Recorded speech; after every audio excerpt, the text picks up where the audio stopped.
بسم اللہ الرحمن الرحیم۔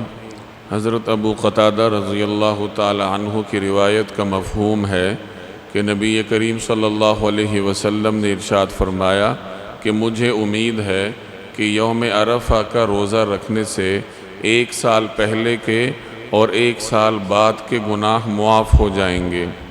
یہ سنن ترمذی کی روایت کا مفہوم ہے۔ ذی الحج کی 9 تاریخ کو یوم عرفہ کہا جاتا ہے۔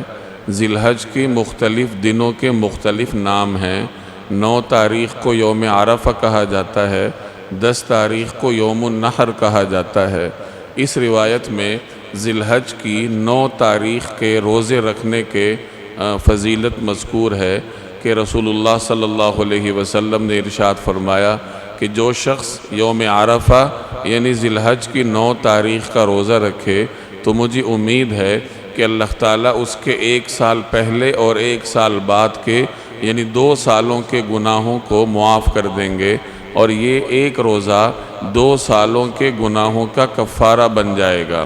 نبی کریم صلی اللہ علیہ وسلم کا اپنا معمول بھی 9 ذی الحج کو روزہ رکھنے کا تھا۔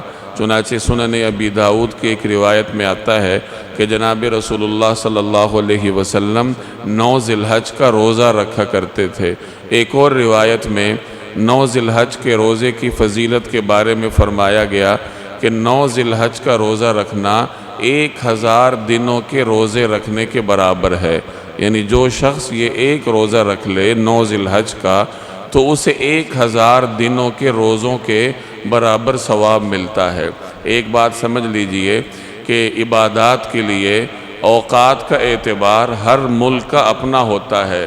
جیسے ہم نماز پڑھ رہے ہیں، ظہر کی نماز کا وقت ہے، تو ظہر کی نماز کے لیے ہمارے ملک اور ہمارے علاقے کے اپنے وقت کا اعتبار ہوگا۔ جو مسلمان دیگر ممالک میں رہتے ہیں ان کے اپنے وقت کا اعتبار ہوگا۔ اسی طریقے سے جن مہینوں کی خاص تاریخوں میں روزہ رکھنے کا بیان ہوتا ہے تو وہ قمری یعنی چاند کے مہینے کی تاریخ ہوتی ہے، اور وہ ہر علاقے کی اپنی تاریخ کا اعتبار ہوتا ہے۔ جیسے ہمارے ہاں اگر چاند تاخیر سے نظر آیا ہے اور ہمارا مہینہ دیر سے شروع ہوا ہے تو ہمارے اپنی تاریخ کا اعتبار ہوگا۔ اگر کسی علاقے میں چاند جلدی نظر آیا ہے تو وہاں ان کے اعتبار سے اس تاریخ کا اعتبار ہوگا اور روزہ رکھا جائے گا۔ چنانچہ سعودی عرب میں آج 9 ذی الحج ہے تو وہاں حج بھی ہو رہا ہے، اور جو لوگ حج نہیں کریں گے تو سعودی عرب میں ان کے لیے آج یوم عرفہ ہوگا اور وہ آج روزہ رکھیں گے۔